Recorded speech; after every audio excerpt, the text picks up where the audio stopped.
Je souhaite la bienvenue à tout le monde ici, chez Ferme d'Abico.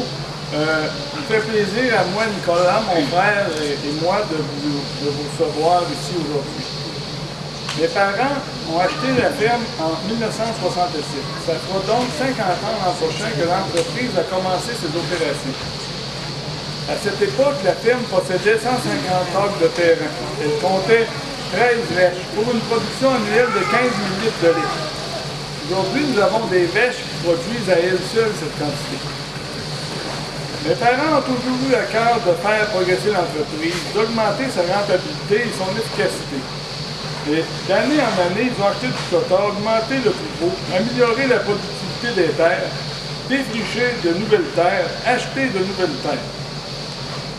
C'est en 1995 que mon père et moi avons créé Ferme d'Abico. Nous avions en ce moment 40 vaches en lactation qui produisaient en moyenne 7 000 litres de lait par année. La progression de la ferme a continué de se faire graduellement au fil du temps.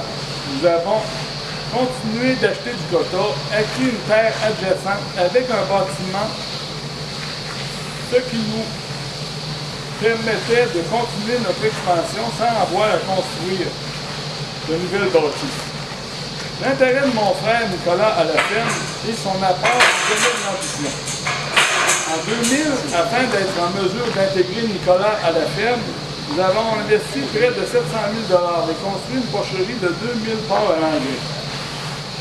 En 2005, le transfert s'est complété, mais mon père a continué de participer aux travaux de la ferme. En 2006, avec nos voisins, nous avons créé une CUMA, une coopérative d'utilisation de machinerie agricole, pour pouvoir avoir accès à des machines plus performantes, afin d'être plus efficace et de réduire l'impact des coûts exorbitants des machineries agricoles. Aujourd'hui, près de 75% de nos machines sont partagées avec nos voisins. Les investissements de la ferme se sont succédés. Achat important de quota en 2007, amélioration du confort des animaux, ajout de silos tours et j'en passe. En 2013, nous sommes arrivés à la croisée des chemins. Une bâtisse utilisée à pleine capacité, exigeant des investissements majeurs. Le logement des vaches n'était plus adéquat, nuisant ainsi aux performances. La charge de travail était devenue trop exigeante pour deux, notre père n'étant plus là pour nous aider. Nous devions faire un choix. Nous avons passé beaucoup de temps à évaluer les possibilités que nous avions. On devait devenir encore plus efficace et avoir un bâtiment qui nous permettrait de loger nos vaches le plus confortablement possible. On a beaucoup des feuilles, mais c'est écrit gros, ça fait comme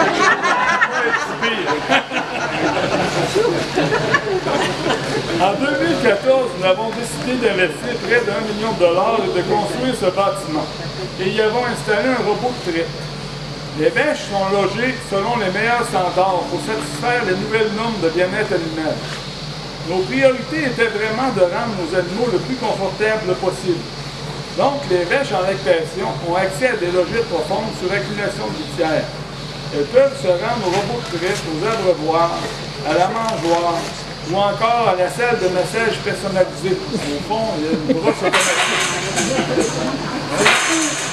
Bon, c'est fou de voir jusqu'à quel point sans cesse des fois. Elles circulent en toute liberté selon leur volonté. Lorsqu'elles ont fini leur lactation, elles sont transférées de l'autre côté de la mangeoire, ce côté ici, dans des espaces plus spacieux, pendant 2 mois, pour se préparer pour la prochaine lactation. On leur a créé vraiment un environnement confortable et paisible, avec une magnifique vue sur la vallée. C'est important pour les vaches. C'est ce qu'ils demandent, le bien-être animal. Aujourd'hui, nos nouvelles installations nous permettent de produire en moyenne 11 000 litres de lait par vache par année. C'est une augmentation de production de près de 20% par rapport à notre ancienne bâtisse. C'est bien au-dessus de nos prévisions. Nous aimons les défis, nous n'avons pas peur de travailler et la relève en construction est en construction. Mon fils, Marc-Étienne, là, je sais pas où il est. Ah, regarde, il est là. La lèvre pauvre. Mon fils, Marc-Étienne, commence cette année un DEC en gestion d'école à la Pocatière. Et le fils de Nicolas, Adam, 3 ans, là, je sais pas qui Adam, il est là. Adore les tracteurs. C'est promoteur. Nos conjoints ne travaillent pas sur la firme, mais je tiens à souligner leur rapport et leur contribution plus importante à la maison. Ma femme, Dany Vaillancourt, bonjour, travaille à la Fédération des Caisses et Jardins à Lévis. Et nous avons 3 enfants. Patricia qui rentrera à l'université en septembre, soit en pharmacie ou en médecine. Notre fils Marc-Étienne et Anne-Sophie, 13 ans, qui est en sport-études cheerleading à Saint-Joseph. Anne-Sophie, elle n'était pas ici aujourd'hui à travailler. On commence déjà à les coacher. La femme de Nicolas, Cindy Grondin, travaille en informatique chez Agri-Marché. Ils ont aussi 3 enfants. Juliette et Chloé, 7 ans. Juliette et Chloé sont là-bas. Et Adam, 3 ans. Là aussi, vous présentez ma mère, Liliane Grondin, qui est présente ici aujourd'hui, retraitée, casseuse. Hein?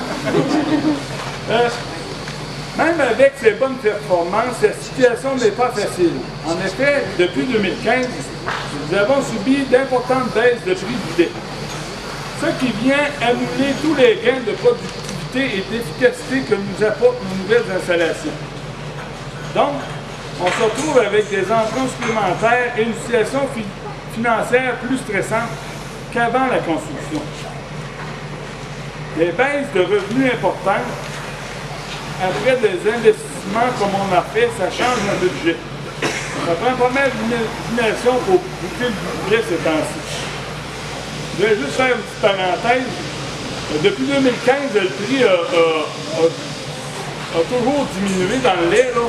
Puis dernièrement, on a eu les relevés des ventes de lait du mois de juillet. Là. Il y a une diminution de 6 par rapport à juin. C'est très grosse baisse de prix. Nous autres, là, présentement, sur la ferme ici, là,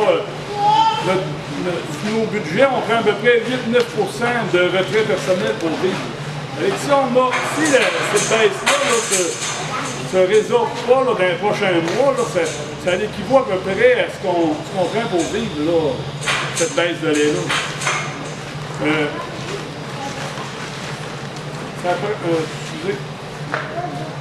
Ça ne pourra pas durer comme ça très longtemps. C'est sûr que si ça ne change pas, là,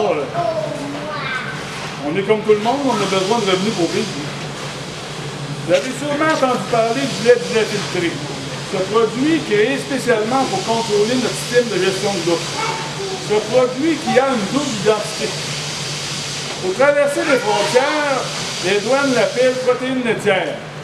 Et par la suite, pour pouvoir l'utiliser dans la fabrication des fromages ou du yogourt, l'Agence canadienne d'inspection des aliments appelle ce produit du lait. C'est incroyable.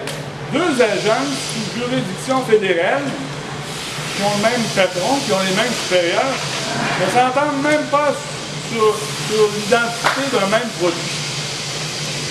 C'est très frustrant pour nous, les producteurs, de voir notre prix de lait baisser et de ne pas voir le prix de nos produits sur les tablettes baisser aussi. Donc, les consommateurs ne profitent pas de la baisse de prix. Pendant ce temps, les gros transformateurs annoncent des profits records. J'ai l'impression d'avoir déjà vu ça dans d'autres secteurs. Je voudrais profiter de l'occasion pour vous partager mes inquiétudes suite aux récentes déclarations de Maxime Bernier concernant l'abolition de la gestion de l'eau. Il semble oublier que dans son comté, l'économie est principalement liée à l'agriculture et que dans la majorité des municipalités de son comté, l'activité économique la plus importante de ces municipalités est l'agriculture. M'interroge sur les sources de cette déclaration, puisque d'une fois à l'autre, les chiffres changent au fil des conférences.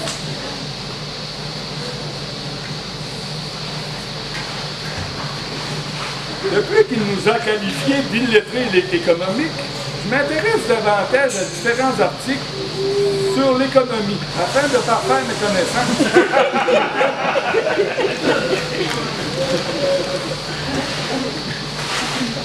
Si vous me permettez, j'aimerais vous partager quelques lignes. Selon un article paru en juin 2015 dans la Terre de chez nous, ça c'est une source. J'aimerais ça qu'il divulgue les sources quand il fait ces déclarations. On a l'impression que c'est des chiffres tirés de n'importe où juste pour faire du sensationnalisme. Donc, je reviens, selon un article paru en 2015 dans la Terre de chez nous, le prix du lait payé par les consommateurs en 2014 au Canada était de 1,30 $ le litre. En Nouvelle-Zélande, dans un pays où les coûts de production sont possiblement les plus bas au monde, les consommateurs payaient 1,83 $ du litre, 50 cents de plus du litre. En France, 1,85 $ du litre. Aux États-Unis, 1,15 $ du litre. En Chine, 2,35 $ du litre. Et ce, selon une étude Nielsen. Ça, c'est ma source. M. Bernier prétend que l'abolition des quotas bénéficiera aux consommateurs. Selon un article de Daniel Mercier-Jouan, professeur à l'Université Laval, et je cite, « De plus en plus de pays abandonnent le système de gestion de l'offre et optent pour le libre marché. Ce fut le cas de l'Australie en 2002. L'économiste Daniel Mercier-Gouin de l'Université Laval est allé constater sur place les effets de la déréglementation. 40 des fermes laitières ont disparu en 10 ans. Le prix à la consommation a baissé de 100. Je vais le répéter là, le prix sur les tablettes a baissé de 5 suite à l'abolition des quotas. Le revenu des producteurs a baissé de 35 %. Il y a un 30 qui s'est perdu, là, je ne sais pas trop où, là, en tout cas, ce n'est pas les producteurs qui l'ont eu, ce n'est pas les consommateurs non plus. Puis, les prix à la consommation ont ensuite augmenté et ont rattrapé le prix de tous les aliments. Rappelez-vous la crise dans le secteur du porc. Il y a quelques années, le prix de vente pour les producteurs était en chute libre, qui a causé la fermeture de plusieurs firmes. Est-ce que les consommateurs ont bénéficié des baisses de prix du porc? Non, c'est les intermédiaires qui ont augmenté leur marge de profit. Un pays qui dépend des autres pour se nourrir est à risque. Que se passerait-il lors d'une catastrophe naturelle si on ne produirait pas nos produits? Est-ce que M. Bernier est en train de sacrifier l'économie de sa région pour ses ambitions personnelles? J'invite les élus municipaux à le questionner dès que l'occasion se présente et surtout l'inviter à nous partager des sources de ces déclarations afin de permettre à l'illettré économique de s'instruire. Merci de votre attention.